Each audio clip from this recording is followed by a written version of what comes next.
Je m'appelle Donula Kaboruka. Je suis le facilitateur de cette session. Et ma responsabilité, c'est de s'assurer que la conversation se passe bien avec nos panélistes qui vont être introduits. Donc, au cours de la conversation, vous avez la latitude d'interagir, d'interrompre ou de poser des questions. Notre session se porte sur l'investissement privé, la croissance et la transformation. Donc, on a beaucoup parlé de transformation et de croissance du secteur privé, du secteur public. Voilà, ça c'est mon collègue Justin. À côté de lui, nous avons Atina Oyu. Atina vient d'une initiative qui s'appelle Made in Africa Initiative et il participe à la mise en place d'entreprises au Sénégal, en Éthiopie. Et il s'agit d'investissements chinois au niveau du continent. À côté de lui, nous avons Ibrahima Khan. J'imagine. Mais c'est parmi les jeunes, la jeune génération africaine montante, qui a fait un excellent travail dans la gestion du fonds souverain. Merci. Then I have, Ensuite, j'ai M. Ali Kore Eden, qui nous vient de Exim Bank Turquie.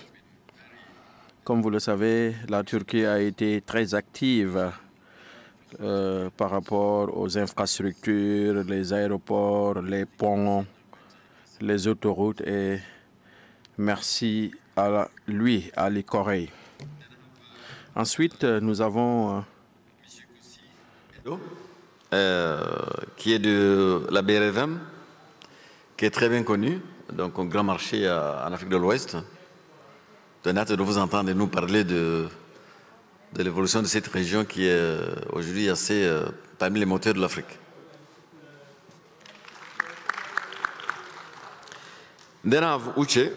J'ai ensuite Uche, qui nous vient du Nigeria. Et comme vous le savez, ils font partie des plus grands investisseurs de l'Afrique et nous le remercions d'être présents à cette session. Ministre des Affaires africaines du Maroc, que vous connaissez très bien. Mais aussi, avant d'être ministre, c'est un homme qui avait une grande expérience dans le monde des affaires. Donc, il est à la fois un homme politique et aussi quelqu'un dans le monde des affaires qui est très important. Alors, nous allons commencer. We are going to start by listening to Justin.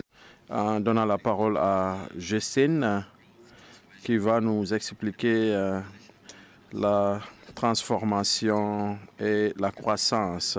Vous pouvez prendre la parole à partir de là où vous êtes. Oui, vous pouvez rester sur place. Le sujet, essayer de faire en sorte que l'investissement privé, cela est très important pour réaliser les ODD. Comme vous le savez tous, les Nations Unies a mis en place les 17 objectifs du développement durable. Et les 17, c'est lors du 17e anniversaire des Nations Unies. Et l'un des objectifs est pour réaliser ces objectifs, les continents africains est le domaine le plus difficile parce que selon la Banque mondiale, en 2015, 41% de notre population en Afrique vivent au seuil, en dessous de du seuil de pauvreté, pardon. Et l'autre sujet par rapport à la pauvreté, c'était en Asie du Sud.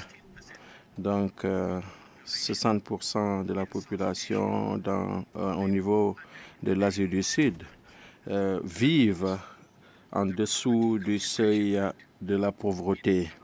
Donc en Afrique, nous avons un taux de pauvreté qui est très important comparé à l'Asie du Sud.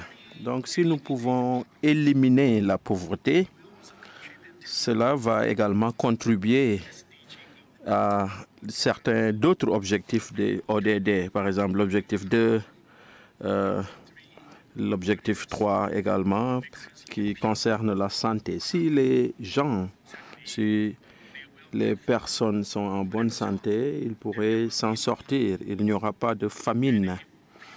Si les personnes ne sont pas pauvres, certainement, ils vont prendre en charge leur propre santé et cela peut être très intéressant. Je pense que l'élimination de la pauvreté est la base même de la réalisation des objectifs de développement durable. Comment réduire la pauvreté? C'est de donner du travail à toutes les personnes et en particulier les personnes déshéritées, les personnes pauvres, pour qu'ils puissent avoir des revenus. C'est effectivement de leur donner du travail. Et comme ça, ils pourront se prendre en charge et réduire la pauvreté. Donc les personnes pauvres, ils doivent avoir du travail. Mais pour que s'il y a du travail dans le secteur agricole en général, les pays peuvent s'en sortir parce que les personnes pourront bénéficier de revenus importants. Parce que tous les pays du monde, notamment les pays riches, toutes ces nations étaient pauvres il n'y a pas longtemps.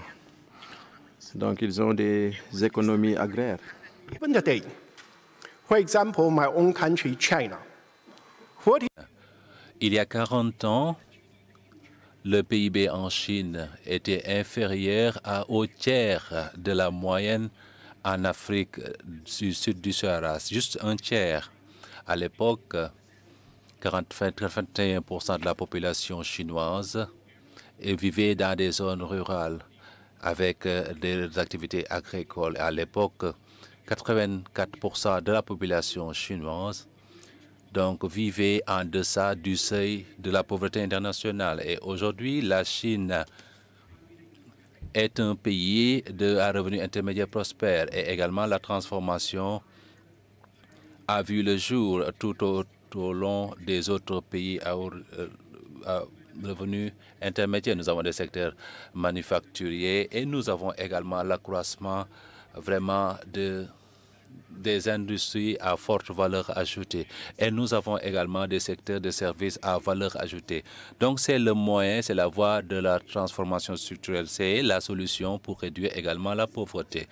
Et l'histoire nous raconte qu'il y a d'autres populations du monde qui ont réussi, en particulier à la suite de la Deuxième Guerre mondiale. Beaucoup de pays en développement ont acquis leur indépendance économique et ont commencé leur modernisation, y compris des pays en Afrique.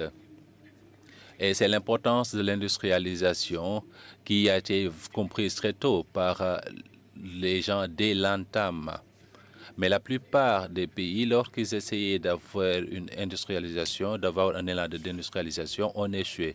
Et d'après ce que je veux, ils ont échoué à cause de deux raisons. La première est qu'ils étaient trop ambitieux.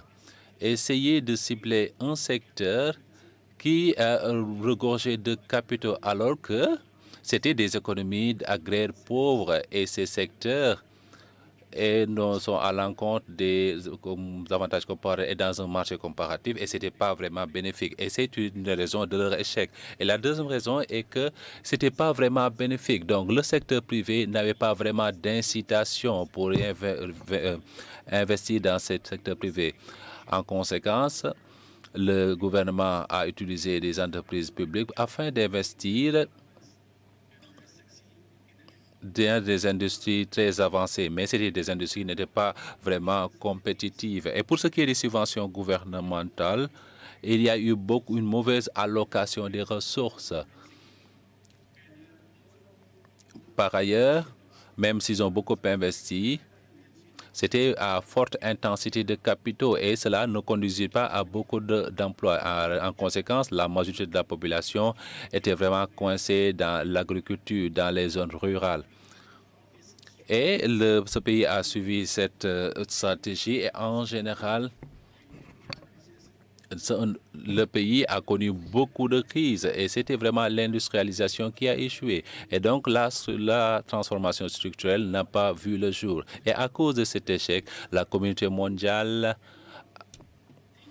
a commencé à réfléchir à l'industrialisation et qui est devenu comme un tabou dans les programmes de développement. Et la communauté internationale dans les années 90 et le reste du monde pensait qu'il fallait réduire les interventions gouvernementales. Il faut assurer un jeu équitable, il faudrait avoir un environnement des affaires, une bonne gouvernance. Et tant que vous avez tout cela, tout aura lieu de manière spontanée. Mais malheureusement, tout cela ne s'est pas produit de manière spontanée. La plupart des pays en développement dans les années 90 et au-delà ont connu le problème d'industrialisation. Ce n'est pas seulement qu'ils n'aient pas eu la transformation économique, ils se tournaient vers des économies beaucoup plus agraires et en conséquence, la pauvreté est devenue une grosse problématique. Donc, si nous voulons procéder à une transformation économique et pour en faire un moteur de croissance, nous devons disposer de bonnes stratégies. Les bonnes stratégies, c'est que vous devez cibler les secteurs, les bons secteurs. Donc, ce sont les secteurs dans lesquels vous avez votre avantage comparatif constant. Pour ce qui est des pays à faible revenu, ils ont une abondance des travailleurs qui sont faiblement payés, faiblement rémunérés, et ils doivent examiner l'industrialisation en développant la manufacture à faible intensité parce que vous avez des salaires bas, vous avez moins de salaires à payer, mais il faut cibler également les industries. Cibler les industries à faible intensité ne suffit pas parce que si vous développez des industries à faible intensité, cela veut dire que le coût de la production pourrait baisser. Mais si vous voulez rivaliser sur le marché international, compétition à tous les coûts, y compris les coûts tertiaires, et les coûts de transaction dans un pays dépendent fortement du fait d'avoir des infrastructures appropriées et également un bon environnement des affaires. Cela va déterminer les coûts de transaction sur le pays. Mais nous savons que dans beaucoup de pays en développement, les infrastructures sont de faible état et l'environnement des affaires n'est pas vraiment comme nous le souhaitons. Donc, si le pays a la capacité d'améliorer l'infrastructure pour l'ensemble de la nation, donc tout le reste va suivre. Donc, si le pays est capable d'améliorer l'environnement des affaires pour la nation, bien sûr, cela va aboutir à des succès. Toutefois, l'amélioration de l'infrastructure, l'environnement des affaires nécessite des ressources et également des capacités en termes de mise en œuvre. Et certainement, les pays à faible revenu ont des capacités de mise en œuvre très faibles et les ressources que le gouvernement peut mobiliser afin d'améliorer les infrastructures sont très limitées. Au vu de ces situations, si nous voulons faire un développement orienté, nous voulons en faire une stratégie, le pays doit faire preuve de pragmatisme.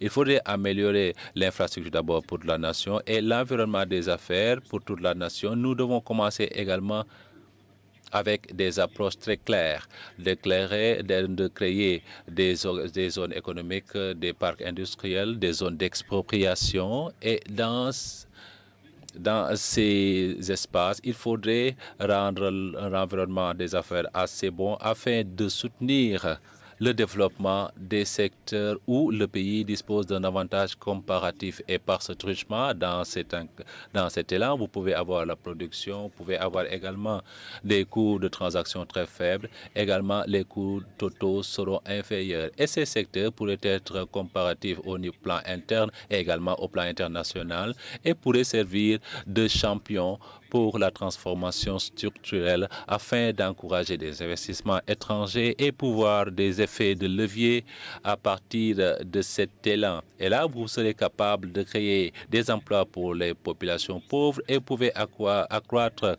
les revenus et la compétitivité sur le marché, et vous allez accumuler des bénéfices et vous allez également doper vos revenus. Et le gouvernement aura également des ressources pour renforcer l'environnement des affaires dans d'autres parties du monde. En fait, ça, c'est le secret. C'est vraiment la recette du succès de la Chine et des pays asiatiques. Parce que dans les années 50, dans les années 60, ces pays étaient tout aussi pauvres. Ils avaient des contraintes par rapport à l'infrastructure et à l'environnement des affaires. Ils ont utilisé les ressources limitées qu'ils avaient, ils les ont mobilisés pour en faire dans des zones économiques spéciales pour créer ce dynamisme de croissance pour que le secteur privé prospère. Et je voudrais également voir que cette approche fonctionne dans les pays africains. Nous savons que l'Éthiopie a suivi cette approche, le Rwanda également, et également le Sénégal a suivi cette approche. Si vous vous êtes intéressé, je vous recommande d'examiner les parcs industriels à travers, si vous traversez la route. Permettez-moi de conclure. Le secteur privé pourrait servir de moteur de croissance et également de la transformation économique si le pays a une bonne stratégie de développement. Essayez de cibler les secteurs où le pays a un avantage comparatif et d'utiliser les ressources illimitées du gouvernement afin de créer un environnement propice dans ces zones économiques spéciales, d'avoir de très bonnes infrastructures, d'avoir un bon environnement des affaires qui pourrait servir de champion, de rampe pour assurer la transformation économique, pour créer les emplois afin de réduire les emplois et encore une fois, pour réaliser les objectifs de développement du millénaire. Merci infiniment. Merci.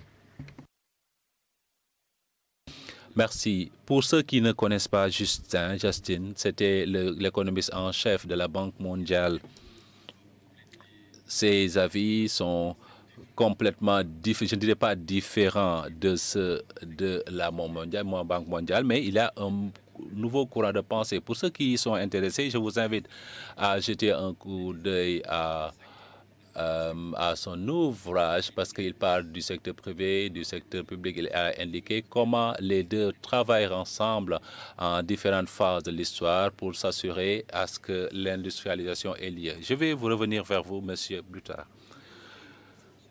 Ministre des Affaires africaines du Maroc, mais avant d'être ministre, comme je disais, c'était dans le monde des affaires.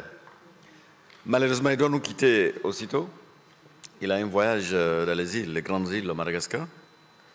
Donc je vais lui donner la parole et puis il va nous quitter pour remplir ses fonctions souveraines dans cette grande île de l'Afrique. Monsieur le ministre.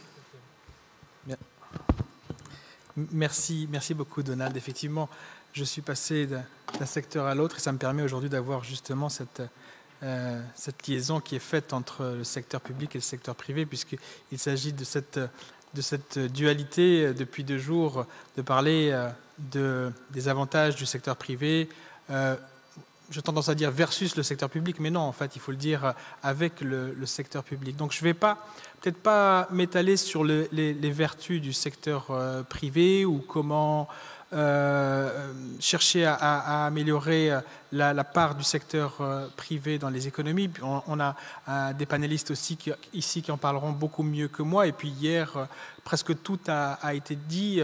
Je vais plutôt peut-être vous parler de comment on a fait au Maroc, comment ça s'est passé et comment est-ce que le Maroc est passé en quelques années en tête des pays africains, dans les 5 premières puissances africaines aujourd'hui, un pays émergent.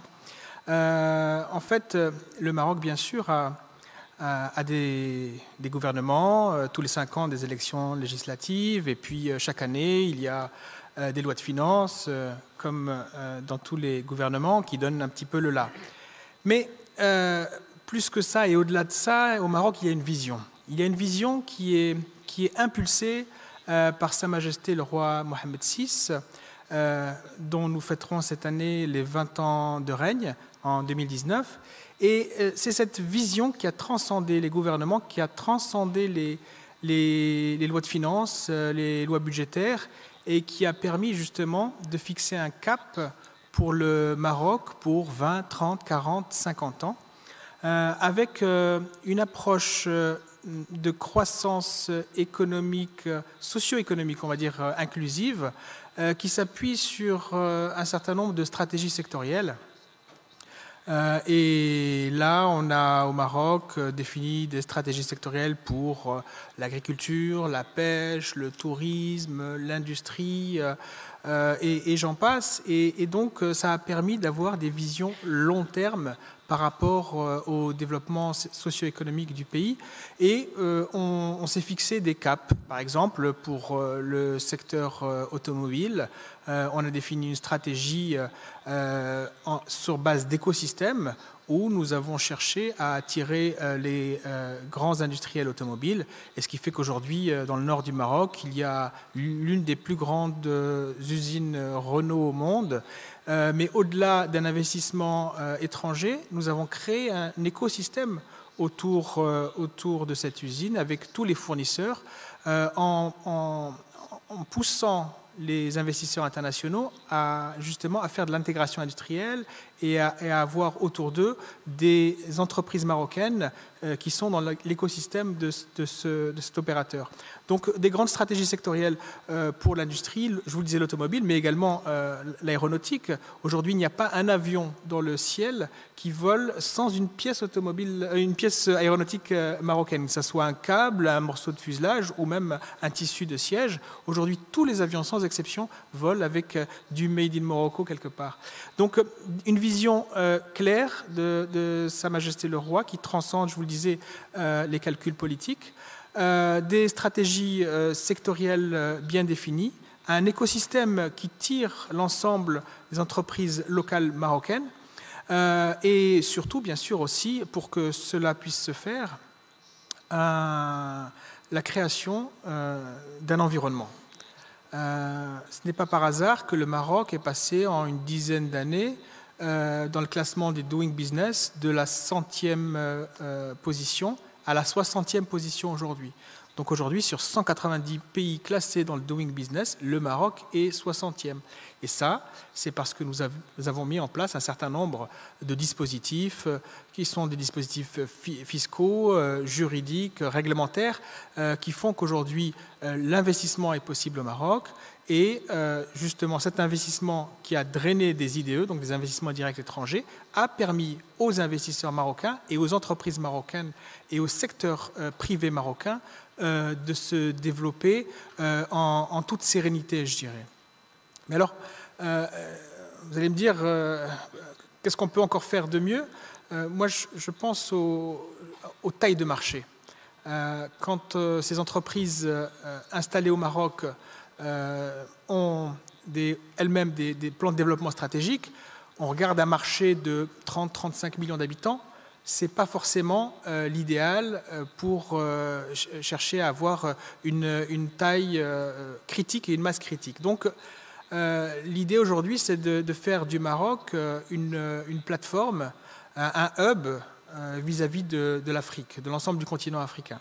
Et avec tout ce qui est en train de nous arriver de bon en Afrique, à savoir notamment la zone de libre-échange pour le continent africain, nous allons passer d'un marché, en tout cas pour le Maroc, de 35 millions d'habitants à un marché d'1 milliard d'habitants et de consommateurs.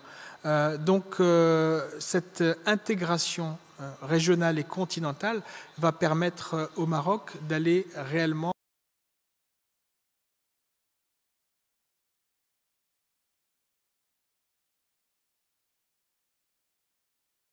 ouvert sur le continent africain, d'où la création de mon ministère d'ailleurs, de la coopération africaine, puisque depuis 5 ans, Sa Majesté le Roi Mohamed VI a effectué une 50aine de visites dans une 30aine de pays africains où il a pu nouer des relations que vous connaissez, mais également signer des accords entre les entreprises marocaines et les entreprises africaines, que ce soit des accords de coopération aussi entre d'État à État, Gov to Gov, mais aussi des accords biz to biz, privé à privé pour du développement de projets. Donc c'est cette ouverture africaine qui va également élargir la taille de marché des entreprises marocaines et qui permettra au secteur privé de se développer encore plus sur les prochaines années. Très bien, très bien. Alors, Monsieur le ministre, je sais que vous devez partir, mais j'ai envie de vous poser une question. Le Maroc a fait beaucoup d'avancées en termes de petites et moyennes entreprises, voire même les tout petits et moyennes entreprises. Est-ce que vous pouvez partager avec nous un peu cette expérience? Alors, oui, je pense qu'un certain nombre d'initiatives ont été mises en place pour promouvoir la petite et moyenne entreprise et aussi la TPE, la toute petite entreprise. Des crédits jeunes promoteurs ont été mis en place, des opérations de promotion de l'auto-entrepreneur ont été mises en place, des logiques fiscales spécifiques ont été mises en place pour développer ce tissu de PME. Et ça va du microcrédit jusqu'au financement garanti par des fonds de garantie de l'État marocain. Et là, c'est aussi peut-être là où le bas blesse dans le développement des petites et moyennes entreprises en général, c'est leur financement.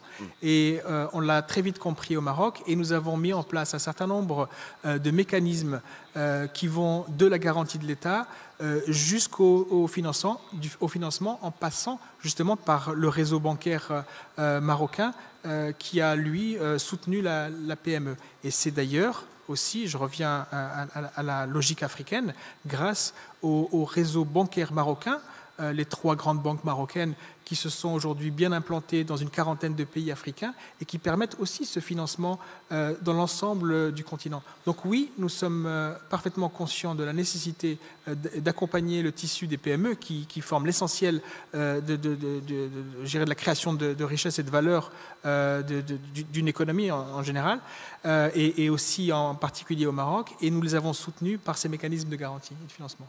Tout à fait. En tout cas, merci beaucoup pour ce que vous avez fait et pour votre présence. Merci à vous. Et bon voyage sur Madagascar. Merci beaucoup, merci beaucoup. Alors, Ibrahima, je viens vers vous et je vais poser la même question à Uche. Alors, vous gérez un grand fonds souverain ici au Sénégal, donc une épargne très importante. Mais souvent, les Africains se posent des questions sur le rôle du fonds souverain, les participations de l'économie. Je pense que nous allons profiter de votre présence pour en savoir plus. And I'll be asking the same question to Uche. La même question à Uche à propos des fonds souverains et quel est le rôle que vous pouvez jouer dans ce processus de transformation.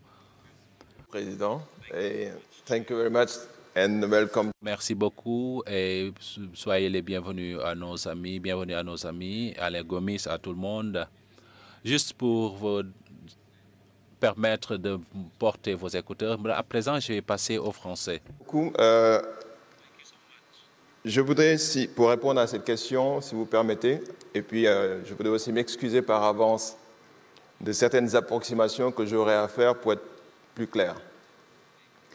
Par expliquer un petit peu les 2 types d'acteurs que nous avons au sein des fonds souverains, en prenant l'exemple du fonds 6. Lorsqu'on prend le nom du fonds 6, c'est Fonds souverain d'investissement stratégique. Donc, il a été créé en 2012 par le président de la République et c'est un nom qui peut paraître un peu ronflant parce qu'ils sont à la fois fonds souverains et se disent stratégiques en plus, c'est un peu prétentieux peut-être. Ce qu'il faut voir, c'est que ce fonds a 2 rôles. Et ce sont les 2 rôles que souvent nous avons au sein des fonds souverains. Le premier rôle, c'est le rôle de fonds souverain au sens classique. Donc le fonds souverain au sens classique gère des actifs, gère des placements. On lui confie certaines sommes d'argent ou certains flux d'argent à gérer selon les meilleures pratiques. Et il y a le rôle de l'investisseur stratégique pour le compte de l'État. Donc ça, c'est le cas de certain nombre de fonds souverains, ainsi appelés. Étrangement, les 3 pays africains qui sont présents dans ce panel ont ce type de fonds. Là, la BRVM, je considère que ça nous appartient à nous tous.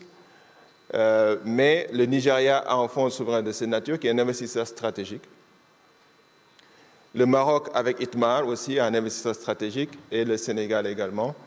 Et étrangement, ces 3 fonds souverains sont dirigés par des ingénieurs et non des financiers. Mais c'était une parenthèse. Et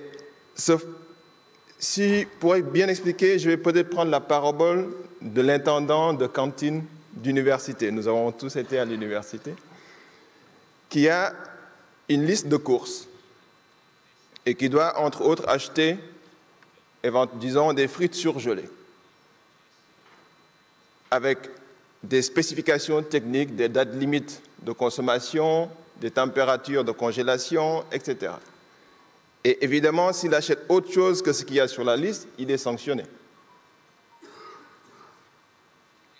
Cet intendant, lorsqu'il vient pour faire ses courses, il arrive au Sénégal, on lui dit que nous avons d'excellentes frites et nous lui présentons de la semence de pommes de terre.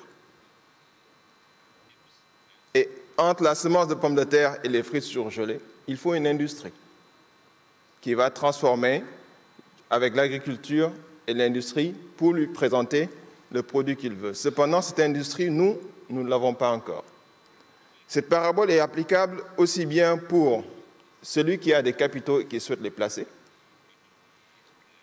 parce que le fonds souverain, si je devais caricaturer, c'est un groupe de personnes, des trustees ou des comités d'investissement, qui ont une liste de courses, c'est-à-dire des classes d'assets, des classes d'actifs, qui doivent répondre à un certain nombre de spécifications bien précises, où on va leur dire, vous devez avoir un rating de tel niveau, et sur ce rating, vous pouvez mettre telle quantité d'argent. Et sur l'ensemble de cette liste de courses, ils ont une responsabilité fiduciaire. Ce qui signifie que, si je devais caricaturer, le fiduciaire, c'est celui qui, lorsque on lui reproche d'avoir mal géré, il a la charge de prouver qu'il n'a pas eu tort. La charge de la démonstration, la charge de la preuve est inversée pour le responsable fiduciaire. Ça veut dire que lorsqu'on est à ce niveau-là dans la gestion d'un fonds, on va prendre toutes les précautions pour pouvoir démontrer que les produits d'investissement que nous avons inscrits dans le fonds répondent à tous les critères de prudence, tous les critères qui ont été établis par la doctrine d'investissement du fonds. Ce même trustee, lorsqu'il vient chez nous, on ne peut pas lui présenter des produits d'investissement de cette nature. D'où l'importance du développement de cette industrie financière qui va permettre de faire le rapport entre nos investissements, nos projets et les produits d'investissement qui sont ouverts aux fonds d'investissement et aux fonds de pension en général. Donc, les fonds d'investissement ont ce rôle d'apporter des capitaux et peut-être de s'adapter un peu, mais ils n'ont pas trop le choix. Par contre, celui qui a le choix et qui a ce rôle-là de faire cette transition entre la semence de pommes de terre et les frites, c'est l'investisseur stratégique. Si on devait aller vers une première recommandation dans nos discussions, ce serait de faire en sorte que dans chaque pays africain, chaque État ait son investisseur stratégique, qui puisse à la fois transformer des projets de nos États en project bonds, en obligations de projet. Aujourd'hui, nos États commencent déjà à émettre des obligations souveraines.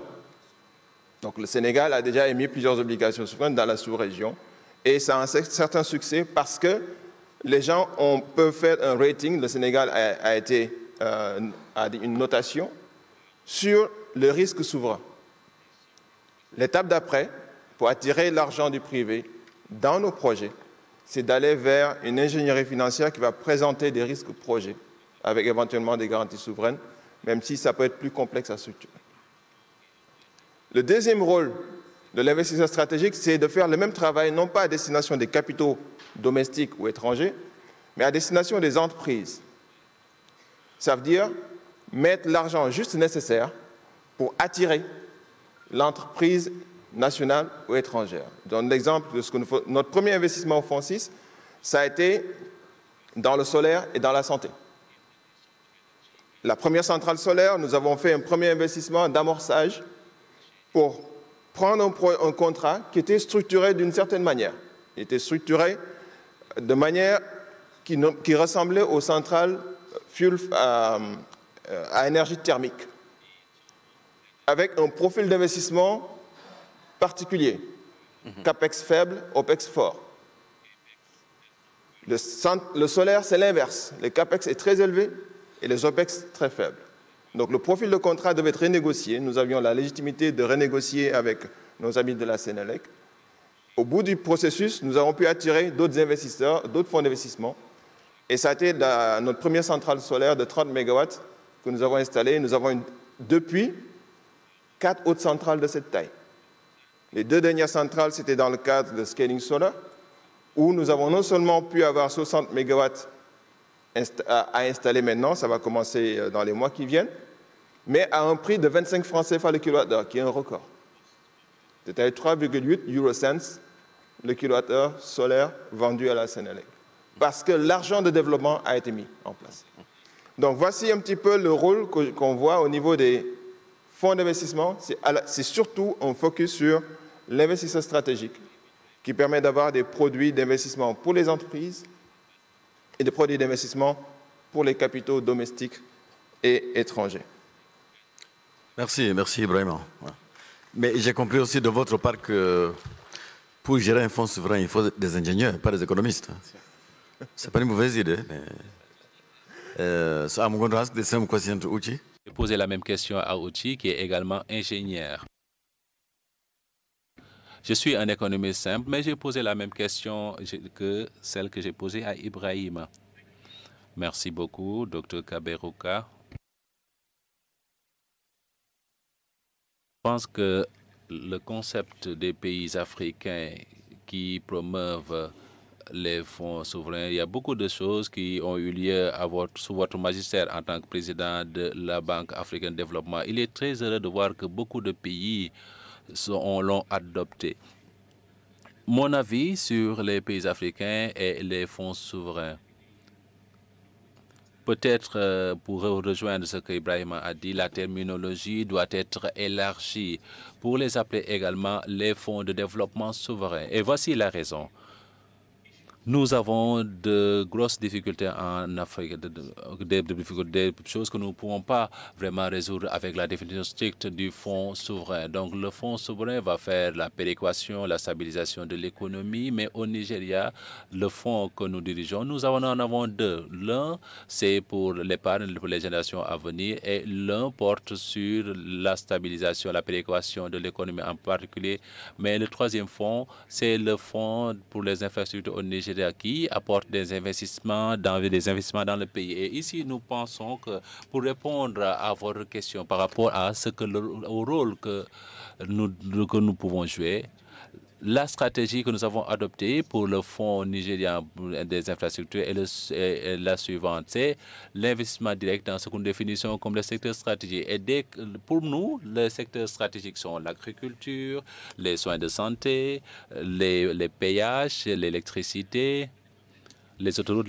Actuellement, nous avons ajouté l'industrialisation du marché au milieu de gamme. Et voici, nous avons également l'idée des zones économiques pour la monétisation du gaz. Et nous avons procédé à des investissements clés dans ces zones. La deuxième stratégie, c'est les investissements communs. Nous utilisons ce fonds comme plateforme pour attirer des investisseurs. Nous avons également eu 2 investissements avec l'USAID, donc c'est un fonds pour investir dans l'agriculture. Nous avons également un fonds qui, pour ce qui est de l'industrialisation, ces fonds ont été clos et ont été immatriculés à l'île Maurice. Nous avons investi 50% et nos partenaires ont également contribué 50%. La troisième stratégie, et à mon avis, c'est quelque chose qui a été évoqué par le professeur plus tôt, et le collègue marocain l'a évoqué, c'est les garanties. En vertu de la loi, nous ne pouvons pas émettre des garanties. Toutefois, nous pouvons également investir dans des sociétés en développement. Il y a 3 ans, nous avons créé une société appelée InfraCredit. Le rôle de cette société, c'est de fournir des obligations émises par les compagnies d'infrastructure. Nous avons eu transactions où nous avons eu des obligations avec des sociétés et nous avons réduit les taux d'intérêt juste en assurant les obligations. Mais nous avons également élargi la durée. Donc, ces sociétés empruntaient de l'argent auprès des banques. Mais ce que les sociétés ont fait, c'était d'émettre des obligations pour 10 ans. Et avec la garantie de ces obligations, le taux d'intérêt est passé de 20% à 12%. Ce n'est pas assez suffisant, mais vous pouvez voir une baisse de 5% dans les taux d'intérêt de ces entreprises. Et nous avons fait quelque chose qui était quelque chose que je voudrais vraiment relever. Ces obligations étaient souscrites par les sociétés. Les difficultés que nous avons rencontrées, c'est les fonds de pension n'ont pas de mécanisme pour investir dans les infrastructures. Donc, les fonds de pension, à travers les bills des gouvernements, ont fait beaucoup de choses moins risquées. Maintenant, nous avons beaucoup de capitaux du fonds de pension qui ont pris un créneau afin d'investir dans les infrastructures. Donc, ça nous permet également d'avoir des obligations en termes d'infrastructures. Ça n'existait pas. Et c'est le rôle créé par le Fonds souverain du Nigeria. C'est un pays, c'est un élan qui a été conçu. Donc, ça a été dirigé par mon bureau pendant la première année et demie avant d'avoir un conseil d'administration indépendant. Et l'année dernière, nous avons procédé, nous avons eu des investissements KFW, nous avons eu des investissements KFW. Donc, dans les 3 années à venir, je pense que nous aurons une appropriation de 50% et nous allons commencer à avoir une autonomie. Donc, c'est assez bénéfice, parce que là, nous avons choisi les bons investissements. La troisième chose que nous avons faite, c'est en créant les institutions financières qui vont combler les lacunes dans le financement des infrastructures au Nigeria. Parce qu'il y a une poignée de lacunes. La première lacune que nous avons rencontrée, c'est la création de sociétés de garantie. La première lacune, c'est-à-dire de créer les sociétés d'emprunt hypothécaire. Également, nous avons eu des problèmes avec le logement, le développement, c'est le manque d'emprunts obligataires, de prêts immobiliers. D'abord, la capacité de refinancer l'emprunt immobilier. Donc, nous avons aidé à parrainer et nous avons conduit cet élan. Et à l'époque, je faisais partie de ceux qui ont incubé la Banque de développement du Nigeria. Donc, toutes ces institutions financières exercent diverses fonctions. Une autre chose que Dr Kaberuka a mentionné, nous devons trouver un mécanisme efficace pour transmettre les capitaux qui sont dans les comme sociétés d'assurance, dans le fonds de retraite, dans l'économie réelle, parce que ça ne se fait pas actuellement. Et cela fait partie des rôles que nous essayons de jouer, d'aider à créer ces institutions qui, à mon avis, pourraient aider à combler ces lacunes. Pour répondre à votre question, donc je vais vraiment raccourcir, parce que je vais être très bref, à cause de contraintes de temps. Je crois que les pays doivent créer des fonds comme cela. D'abord, ça va vous aider à gérer les surplus lorsque nous avons la flambée des prix, mais plus important, lorsque, en tant que pays, vous êtes en mesure de mettre en place votre capitaux de risque, des risques de capitaux à côté des investisseurs, donc les gens auront une confiance à investir. Et troisièmement, ainsi, vous allez apporter l'expertise et la gestion. Et je pense que le gros défi auquel les entreprises sont confrontées, c'est la gestion. Et la gestion pourrait être résolue lorsque vous avez des capitaux qui sont disciplinés, des capitaux qui vont attirer d'autres dans les dépenses. Et dans cette mesure, nous avons également créé l'autorité nigériane d'investissement comme le moteur pour les partenaires publics-privés. Nous sommes le premier endroit pour les PPP parce que nous allons apporter les capitaux et des C'est une entreprise privée, mais c'est dirigé par une philosophie du secteur privé. Ainsi, les investisseurs étrangers auront confiance afin de s'associer avec vous dans ces entreprises. Je voudrais résumer pour dire que les investissements directs est dans cette mesure. Actuellement, nous avons à peu près 300 000 km d'autoroutes qui sont actuellement en train d'être construites, et dans le premier trimestre, nous allons réceptionner 3 projets de soins de santé, et tout cela est conçu pour avoir des retours commerciaux, et cela va assurer un équilibre dans le pays. Et actuellement, nous sommes en train de diriger les entités agricoles pour la fabrication et la distribution des engrais.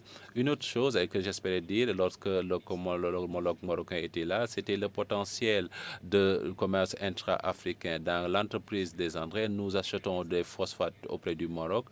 Mais nous nous rendons compte que le Maroc achète de l'ammoniac du Canada. Peut-être que j'aimerais bien, je veux bien se voiler parce que c'est quelque chose que nous avons évoqué. Donc j'ai dit au Marocain que nous allons torcher le gaz naturel au Niger. Pourquoi ne pas nous asseoir ensemble pour essayer, au lieu d'acheter de l'ammoniac du Canada, vous pourriez avoir le gaz torché pour essayer d'avoir de l'ammoniac. C'est juste un des rôles qu'une entité de ce genre pourrait jouer au Nigeria. Merci, merci beaucoup. And thank you for what you said about it. Merci beaucoup.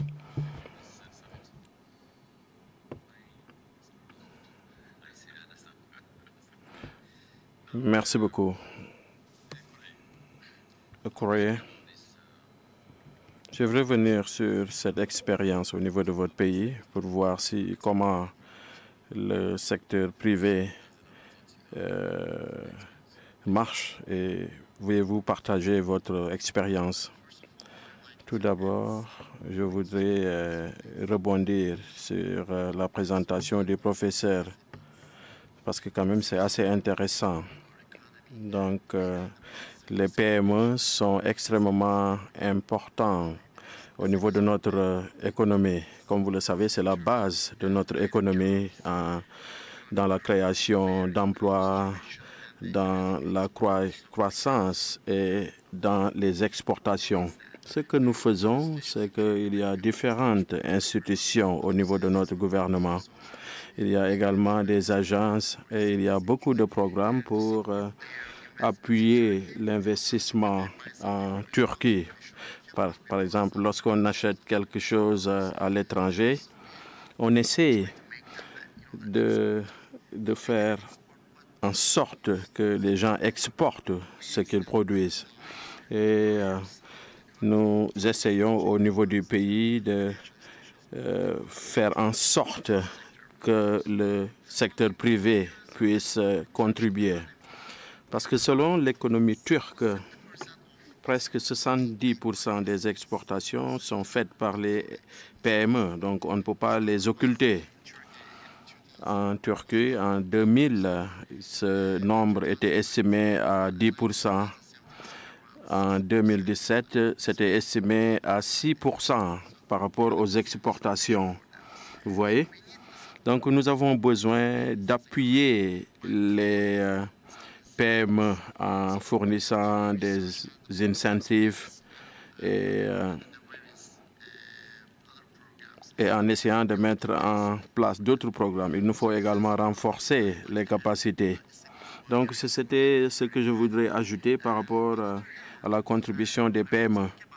Je veux également revenir sur les projets en Afrique. Oui, comme vous le savez, une partie de notre stratégie en Turquie, c'est de s'orienter vers les pays africains. Comme vous le savez, cette infrastructure qui abrite la conférence a été construite par la Turquie. Nous avons financé d'autres infrastructures qui vont être inaugurées la semaine prochaine. Nous avons également financé le Dakar Arena. Donc, nous sommes actifs au Cameroun, au Djibouti et dans d'autres pays. Mais il y a des défis. Quels sont les défis? Actuellement, tous les 54 pays de l'Afrique, il est très difficile d'emprunter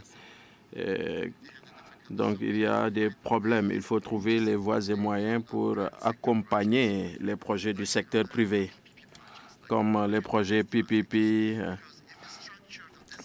Parce que, comme vous le savez, ces types de projets sont structurés de sorte que parfois c'est très difficile. Donc il faut faire en sorte d'attirer davantage d'investissements. Le problème que nous avons à présent, c'est qu'il y a un excédent de liquidité, mais il y a des lacunes par rapport aux infrastructures. Donc, l'idée, c'est de mobiliser ces fonds. Comment est-ce que nous allons y parvenir? Fondamentalement, la coopération entre les agences, les institutions. Donc, ces institutions jouent un rôle extrêmement important. Et ce faisant, nous aurons à attirer l'investissement privé. Et comme ça, nous allons atténuer les risques et fournir essayer d'avoir un retour. Donc, je crois que ce que nous faisons également pour les nations africaines, nous essayons d'augmenter nos limites de crédit. Nous allons commencer avec la Banque régionale de développement, avec d'autres institutions financières. Et cela veut dire qu'ils pourraient appuyer le propre PME. Ils pourront également acquérir des équipements au niveau de leur pays. Comme ça, ils pourront exporter. Et cela est extrêmement important. Nous appuyons également d'autres agences au niveau des pays africains. Nous partageons notre expérience. Nous fournissons de la formation pour que les gens puissent mettre en place leur propre agence. Et ce faisant, nous appuyons en même temps le secteur privé et les pays africains. Merci beaucoup. Merci beaucoup. À propos des marchés financiers, surtout les marchés financiers régionaux, je sais que la BVRM a eu beaucoup de succès ces derniers temps. Donc, en termes de mobilisation des capitaux des régions de l'Afrique de l'Ouest, est-ce qu'il y a des expériences? Est-ce qu'il y a des leçons à tirer pour d'autres régions de l'Afrique? Allez-y. Eh bien, merci, Monsieur le Président. Pour répondre à cette question, je pense qu'il est important de chercher à savoir si les marchés de capitaux apportent une contribution effective d'abord à la dynamisation du secteur privé dans un pays, à la création de richesses, à l'accélération de la croissance et à l'impulsion du développement. Je pense que par construction, les marchés de capitaux sont effectivement des sources de création de richesses parce qu'en cherchant à mettre en relation directe les épargnants, les entreprises et les États, ils cherchent à réduire les coûts d'intermédiation, donc à faciliter l'accès aux capitaux à des coûts très compétitifs. Quand on regarde de par le monde ce qui s'est passé dans l'histoire économique des différentes régions, on voit bien qu'il n'y a pas eu de zone de développement sans développement des marchés de capitaux. On voit bien que dans les pays développés, les marchés de capitaux sont très dynamiques et l'expérience qu'on a pu enregistrer en Amérique latine et en Asie dans les années 70, 80, 90 montre bien que les marchés ont joué un rôle extrêmement important dans la structuration du secteur privé en Amérique latine et même en Chine. Quand on regarde aujourd'hui la bourse de Shanghai qui a été créée il y a à peine 25 ans, être la 5e bourse mondiale, on peut deviner que cette bourse de Shanghai a effectivement apporté une certaine croissance au financement de la Chine. Maintenant, la question qu'on doit se poser, c'est de savoir est-ce que les pays africains peuvent toujours continuer à se focaliser sur les sources traditionnelles de financement et à mettre l'accent essentiellement sur tout ce qui est financement direct étranger, etc. De mon point de vue, les pays qui ont réussi, je dirais, cette transformation économique et cette dynamisation du secteur privé ont travaillé essentiellement sur le développement de leur marché de capitaux. D'abord, en essayant d'avoir des marchés très profonds, c'est-à-dire les marchés ayant la capacité d'absorber tout type d'émissions, en travaillant sur la liquidité de leur marché, de manière à permettre aux investisseurs de rentrer et de sortir sans difficulté, mais aussi sur la taille des marchés. Or, quelle est la situation actuelle sur notre continent? Nous avons actuellement 29 bourses sur le continent, avec une capitalisation boursière d'environ 1100 milliards de dollars américains, un peu plus de 1% de la capitalisation mondiale. Toutes les bourses africaines ne pèsent que 49% du PIB de notre continent, comparé à 100-200% en Europe, en Asie, etc. Quand on enlève l'Afrique du Sud, qui pèse à elle seule 78% de la capitalisation boursière africaine, les autres bourses ne représentent que 12% de la capitalisation donc, de notre continent, alors du PIB de notre continent. La question qu'on doit se poser, ayant des marchés aussi fragmentés, aussi peu liquides, aussi peu profonds, est-ce qu'on peut véritablement impulser une dynamique de secteur privé? Est-ce que l'intégration pourrait être une solution? De mon point de vue, oui, sans doute l'intégration peut apporter une certaine contribution à la dynamisation du secteur privé et au développement de nos marchés de capitaux. Si je prends l'exemple de la BRVM, qui est le seul exemple aujourd'hui de marché boursier totalement intégré, appartenant à 8 pays, on voit bien que les États, comme les entreprises, peuvent s'appuyer sur les ressources provenant des 8 pays pour financer leurs investissements.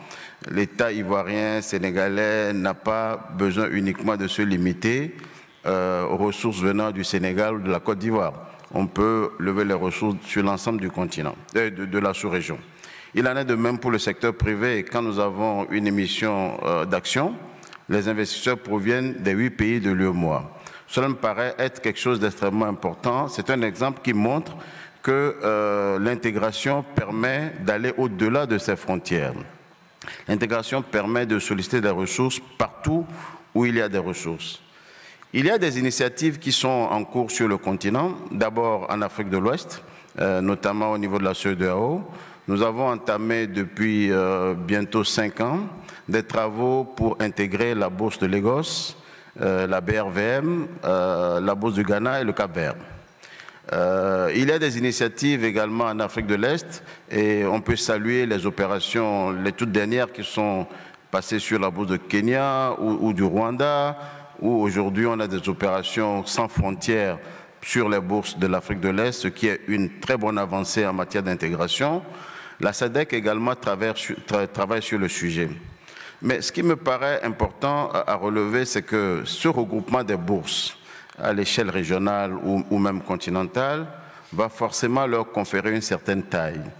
Aujourd'hui, si on a une intégration en Afrique de l'Ouest, c'est-à-dire au niveau de la CEDEAO, entre la BRVM, la bourse de Lagos et du Ghana, nous serons à la 2e place sur le continent, derrière l'Afrique du Sud, avec presque 60 milliards de dollars de capitalisation. Et ce marché ouest africain devrait constituer une plateforme plus importante de levée de ressources pour les États, pour les entreprises, et je pense que c'est un peu l'objectif que vise l'intégration, à savoir donner une plateforme plus large aux entreprises et leur donner la possibilité de lever les ressources, je dirais, de façon plus efficace. Parce qu'aujourd'hui, et je crois que c'est un peu l'enjeu de cette conférence, c'est qu'il faut changer de paradigme. Il faut donner un rôle plus important aux sources de financement qui proviennent de notre continent.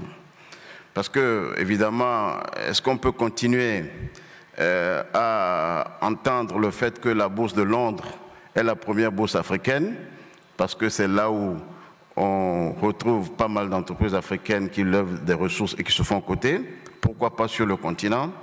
Peut-on retenir durablement nos champions continentaux qui cherchent à se développer, qui cherchent à mobiliser des ressources importantes pour financer des projets d'envergure régionale ou continentale? Peut-on continuer à les laisser aller se faire coter sur d'autres bourses alors qu'on peut offrir une plateforme continentale de cotation? Et là, je voulais saluer l'appui de la BAD qui, depuis 2 ans, a décidé de mettre l'intégration des marchés de capitaux au cœur de ses priorités et a donc impulsé la dynamique de AELP, donc, qui est un projet d'intégration des 6 premières bourses du continent. Nous travaillons sur ce projet, cela nous paraît extrêmement important parce que, évidemment, c'est la seule condition pour pouvoir maintenir les champions nationaux, mais surtout aussi les champions, les PME qui arrivent, leur donner la possibilité de pouvoir lever des ressources localement. Parce que pour nous, il faut désormais créer un cercle vertueux de richesse sur le continent. Il faut que les investissements qui produisent de la richesse sur le continent restent sur le continent pour de nouveaux investissements. Cela nous paraît être quelque chose d'extrêmement important. Mais pour cela, pour l'intégration, il y a quand même des conditions.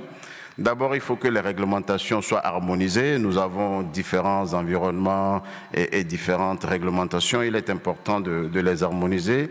Là, l'accompagnement des régulateurs de marché et les régulateurs bancaires est extrêmement important. Il faut également que nous puissions développer l'épargne locale.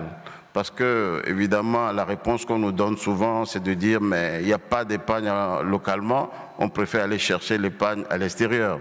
Je pense que tous les leviers qui devraient permettre de développer l'épargne locale, notamment la promotion des fonds souverains, le développement de l'assurance, le développement de fonds de pension, tous ces leviers doivent être actionnés pour permettre à nos bourses, en tout cas, de se développer. Et enfin, il est nécessaire d'avoir un cadre qui renforce, je dirais, l'amélioration du climat des affaires, la gouvernance des entreprises et évidemment qui réduit tous les leviers, enfin tous les freins à l'investissement privé dans nos pays et sur le continent. Merci, merci infiniment. Atina, I'm coming to you. Je vais à présent revenir au dernier panéliste, parce que comme je l'ai dit au début, vous êtes impliqué dans une initiative intéressante, c'est de faire en sorte que la Chine investisse en Afrique.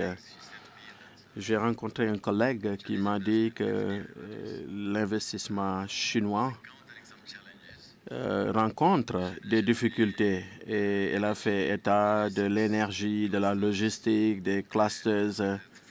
Et j'ai oublié le 4e élément. Ce serait bien de vous entendre quels ont été les enseignements à tirer, quels ont été les défis pour effectivement apporter les fonds directs étrangers. Donc nous avons travaillé au niveau du continent pendant 5 ans. Nous pensons beaucoup à l'Afrique.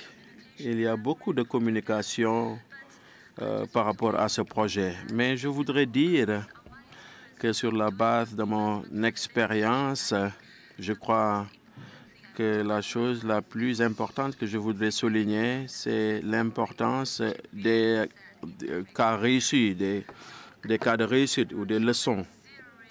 Il y a beaucoup de problèmes. Les gens essaient, par rapport au rapport de la Banque mondiale, de voir les destinations. Du point de vue des praticiens de la Chine, il faut commencer à faire la mise en œuvre. Je voudrais partager mon expérience personnelle. Par exemple, il y a 2 pays ou 3 pays, l'Éthiopie, le Rwanda et le Sénégal. Il y a 5 ans, il n'était pas possible d'investir au Rwanda, mais nous avons commencé à faire les premières usines et nous avons travaillé en étroite collaboration avec le gouvernement. Ce que nous avons réalisé, c'est que nous avons poussé le gouvernement a généré des emplois. Et nous avons doublé le volume au niveau des pays et ce n'était pas le cas auparavant. Et c'était le premier exemple avec l'appui du gouvernement. Il y a eu beaucoup d'économies locales. Et ces types de leçons c'est extrêmement important. Et nous avons invité même le gouvernement à mettre en place des projets d'envergure. Parce que, comme vous le savez, le Rwanda est un petit pays avec des ressources limitées. Et ils ont eu des problèmes pour ce qui est de la main-d'œuvre. Donc, ce qu'on a fait, c'est qu'avec le gouvernement, nous avons aidé le Rwanda à mettre en place la première usine. Nous avons créé plus de 1000 emplois en moins d'une année. Ce qui se passe au Sénégal est impressionnant. Il y a 3 ans, nous avons commencé et nous avons aidé le gouvernement à mettre en place le pôle de Diamniadio. Et Diamniadio n'est pas très loin de la salle de conférence où nous sommes. Donc, cela montre l'engagement du gouvernement à créer des emplois. Et c'était très difficile au début d'attirer les investisseurs parce que les gens n'étaient pas familiers avec ce qui se passe. Parce que c'est un pays francophone. Et il y a beaucoup de barrières, beaucoup d'obstacles. Il y a moins d'un mois, et là je veux partager quelque chose d'intéressant. Donc la première entreprise textile a généré plus de 70 000 emplois avec l'appui du gouvernement. Le gouvernement du Sénégal nous ont mis en place un plan pour faciliter la communication et nous ont également aidé à aller de l'avant pour effectivement travailler rapidement.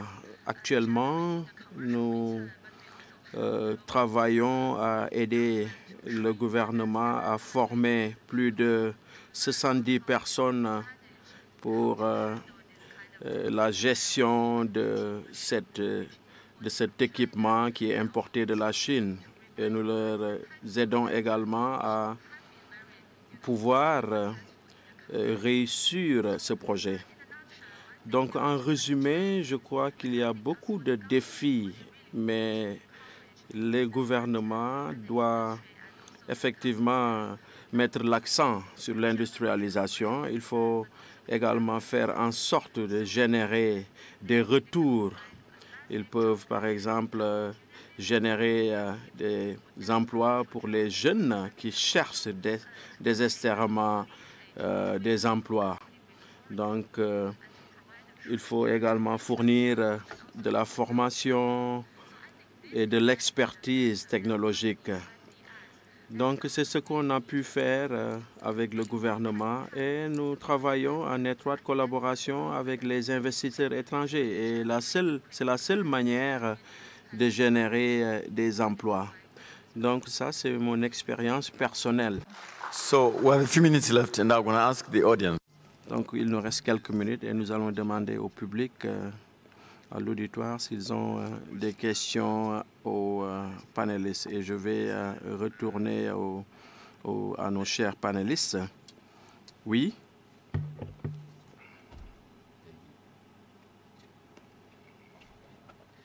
Those who don't know Alain.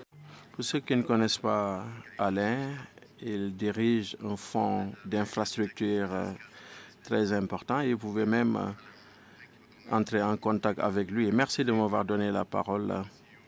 Je suis le CEO, le PDG. J'ai une question pour mon ami Uche et Ibrahim Khan du Fonds 6 et des fonds souverains. Donc la question c'est pour le Sénégal et le Nigeria. Merci de m'avoir donné la parole. L'une des choses que Africa 50 a fait Pour ce qui est des infrastructures en Afrique, nous avons été mis en place pour effectivement attirer l'investissement et nous travaillons avec des partenaires crédibles au niveau des pays. Et les fonds souverains sont importants. Lorsque nous allons dans les pays, nous travaillons avec ces partenaires. Les défis, je voulais avoir votre idée par rapport aux défis.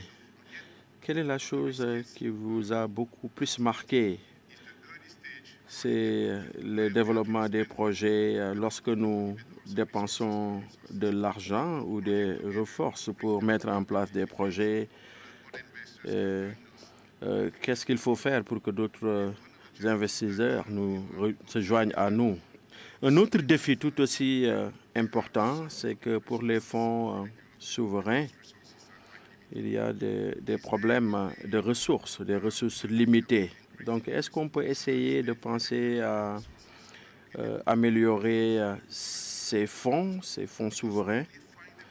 Parce que nous, comme vous le savez, Africa 50 dispose des ressources, mais c'est des ressources limitées. Et nous voulons entrer en partenariat avec vous et nous voulions avoir votre perspective par rapport à ce partenariat. Si vous pouvez être bref, Justin. Donc, je suis en phase avec vous. Je crois qu'il faut des PPP il faut faire en sorte que le gouvernement et le secteur privé travaillent ensemble. Mais parfois, le secteur privé ne sont pas prêts à travailler avec le gouvernement. Est-ce qu'il y a un moyen au niveau de votre recherche pour faire en sorte que le gouvernement soit beaucoup plus efficace? Merci. Justin Uche Ibrahima. Donc, vous pouvez faire des commentaires ou réagir par rapport aux questions. Je crois que la meilleure manière, c'est de créer un cadre et essayer de changer la perception des personnes, faire en sorte que le gouvernement puisse effectivement s'impliquer. Sinon, quel que soit le discours, on aura du mal et on n'aura pas à faire des avancées. C'est ça la question. Ibrahima? Merci beaucoup. C'est une bonne offre, elle est excellente et je serai heureux de l'attraper. Juste une remarque sur ça. Aujourd'hui, si on devait caractériser un obstacle au développement de cette démarche, c'est essentiellement une question de culture. C'est-à-dire il y a une culture plus ancienne qui est que l'État, sur ses ressources souveraines, sur les emprunts souverains, là on a parlé de cette infrastructure, on a parlé du marché qui a été financé sur dette souveraine venant de la Turquie, on a beaucoup d'infrastructures qui sont financées sur fonds souverains et cette démarche est en compétition avec le financement projet. Et cette démarche que nous sommes en train d'entreprendre, c'est une démarche nouvelle qui permet à l'État d'avoir un effet de levier et d'investir dans beaucoup plus de projets que ce qui se faisait avant. Et je serais très heureux de travailler dans ce sens-là. Et je pense que les fonds souverains des pays sont un excellent relais pour Africa 50 dans tous les cas. Et je serais heureux de jouer ce rôle-là. Thank you Brahima. Uche, what Alan says. Ce que Alain a dit, c'était de mobiliser des gens comme vous sur cette partie qui consiste à retirer le risque. Et je pense que l'auditoire aimerait entendre votre avis par rapport aux perspectives, aux défis que vous entrevoyez dans la participation de tout investissement. Tout d'abord, la réponse la plus courte à cette question, c'est que bien sûr, il y a la portée, il y a également la disponibilité pour travailler avec Africa 50 et d'autres agences créées afin d'élaborer des projets. Je vais vous donner 3 réponses. La première est que nous avons consacré 1,5% du fonds de notre infrastructure, qui est à peu près de 1,5 milliards pour l'élaboration ou le développement des projets. Mais la réalité, c'est que ça va très rapidement. Et si vous avez la chance, 3 sur 10 de ces projets vont réussir. Donc, c'est fortement risqué. Et nous ne disposons pas d'assez d'argent. Nous aimerions nous associer avec... et nous avons des relations avec la Banque mondiale, la Banque africaine de développement, pardon, dans le travail, dans le projet de développement. Bien sûr, cette association va nous aider. En Afrique, ce qui ressort clairement, c'est l'argent existe, les idées existent. Mais ce que nous voyons, notre problème, c'est de développer les idées. Je vais vous donner un exemple où nous avons fait des crédits. Le coût d'élaboration, c'était de 2 millions de dollars et c'était très simple. Nous avons dépensé 1 million, nous avons eu à peu près PIDA, c'est une agence de TFIBA et de la Banque suisse, pour assurer un autre million de dollars. Après la création de l'entité, ce capital est retourné au fonds originel. Pour ce succès, nous avons eu 5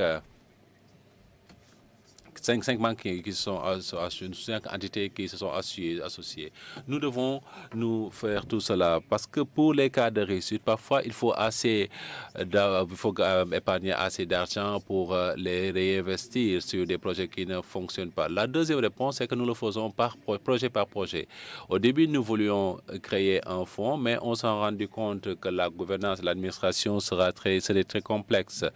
Et à cet égard, nous sommes vraiment très reconnaissants auprès d'une entité comme Africa 50 parce que nous avons beaucoup de gouvernance. Nous aimerions avoir une création, nous aimerions créer ces entités. Notre fonds d'infrastructure, malheureusement, n'est pas transversal. Ça dépend du Nigeria. Et à cet égard, bien sûr, ça limite une certaine participation. Et j'espère que nous allons faire preuve de souplesse. Nous avons à peu près 60% de nos biens dans le continent. Le fonds nigérien pour l'infrastructure, c'est que pour le Nigeria. Et là, cela crée des limites. Parfois, lorsque nous parlons aux autres fonds, il est très difficile de créer d'autres fonds et on ne peut faire que par transaction. Mais dans l'absolu, nous aimerions vivement connaître des succès, comme nous l'avons rencontré dans le passé. Merci beaucoup. Je pense que cela, vraiment, c'est une bonne nouvelle pour Alain. Peut-être que la question relative à l'efficacité de votre gouvernement, parce que je fais partie du gouvernement, je suis fonctionnaire. Parlez dans le micro, s'il vous plaît. Comment rendre le travail du gouvernement beaucoup plus efficace? Je suis fonctionnaire parce que le gouvernement, tout d'abord, il faudrait identifier ce qui n'est pas efficace, là où le bas blesse. Est-ce que c'est à cause des procédures? Est-ce que c'est dû à la culture des populations? Tout d'abord, nous devons identifier les problèmes. Et bien sûr, la réponse est la bureaucratie. Comment améliorer la bureaucratie? Comment nous pouvons travailler de manière beaucoup plus efficace? Tout cela est lié à l'exigence de l'environnement, des procédures. Voici ce que nous avons fait dans le gouvernement turc. Nous avons identifié toutes les exigences en termes de documentation. Nous sommes rendus compte qu'il y a beaucoup de documents qui prenaient du temps à être élaborés. Il faudrait identifier l'ensemble des documents, en particulier pour les investisseurs. Nous avons examiné l'environnement du gouvernement, nous avons des agences spéciales du gouvernement et nous travaillons sur beaucoup de langues. Donc, il y a des contacts. Vous n'avez pas besoin d'aller dans une entité, d'aller parcourir l'ensemble des entités. Nous avons un guichet unique. Voici comment nous avons résolu le problème au niveau du gouvernement pour ce qui est des investissements en Turquie. Magnifique. Aussi, particulier sur ce point. Je pense effectivement que la confiance que les États doivent créer dans l'ensemble du système et particulièrement sur les marchés de capitaux est fondamentale pour les autres investisseurs, même les investisseurs locaux. Et pour ça, tous les efforts qui ont été faits aujourd'hui pour noter les États et pour que les États aussi respectent tous leurs engagements vis-à-vis des marchés sont à louer. Et je crois aussi que l'engagement des États pour l'ouverture vers le secteur privé particulièrement sur toutes les questions de privatisation des entreprises qui forcément n'apportent pas quelque chose d'important aux États en termes de ressources, mais qui sont peut-être des gouffres financiers.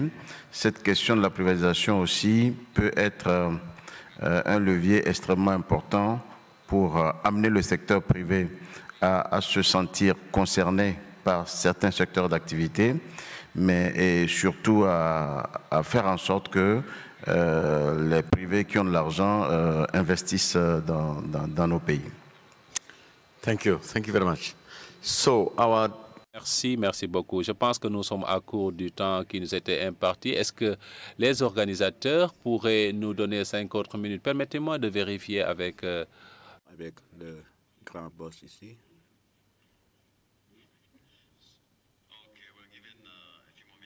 Nous donne d'autres minutes. Je vois une main levée. Y a-t-il une personne qui voudrait intervenir? Donc, ce sera la dernière question. Très bien. Merci. Allez-y.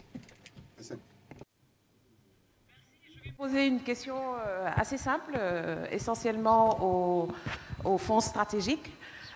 Aujourd'hui, le défi de la réduction de la pauvreté et des inégalités, notamment des inégalités de genre, devrait être pris en compte dans les stratégies d'investissement du secteur privé. Alors, c'est juste pour les interroger sur la sensibilité de genre des stratégies qu'ils ont mises en œuvre, si elle existe, si elle est prise en compte. Merci. D'accord. Ibrahima. D'accord, merci beaucoup. Notre perception, c'est que le fonds stratégique est un instrument au service des politiques des États.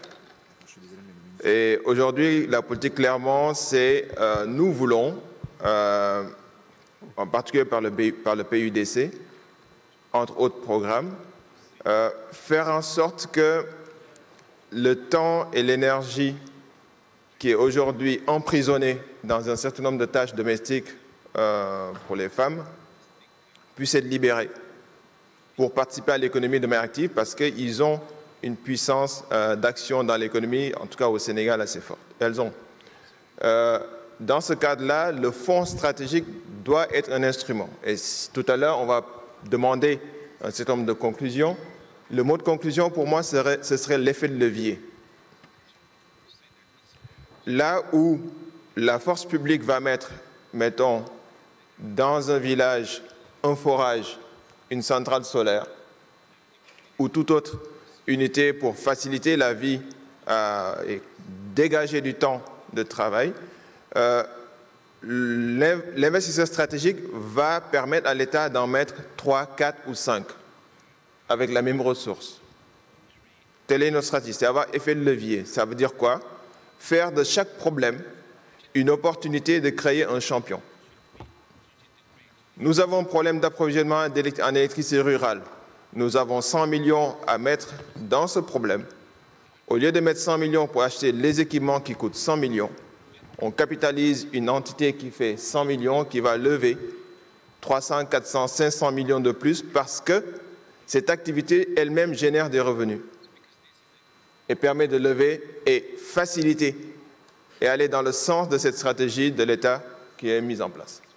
Donc voici le rôle principal, c'est d'être un instrument démultiplicateur et à la fois créer un marché de capitaux pour venir au service de cette orientation stratégique.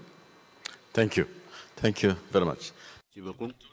Merci. On me fait savoir que le temps qui nous est imparti est terminé et je remercie les panélistes pour leurs excellentes présentations. Et je voudrais vous remercier tous. On me fait savoir, et je vous le fais savoir aussi, vous devez rester dans la salle pour la prochaine séance, donc ne sortez pas. Donc ce sont des consignes que j'ai reçues. Donc je vous remercie d'avoir été très patient et merci beaucoup. Merci.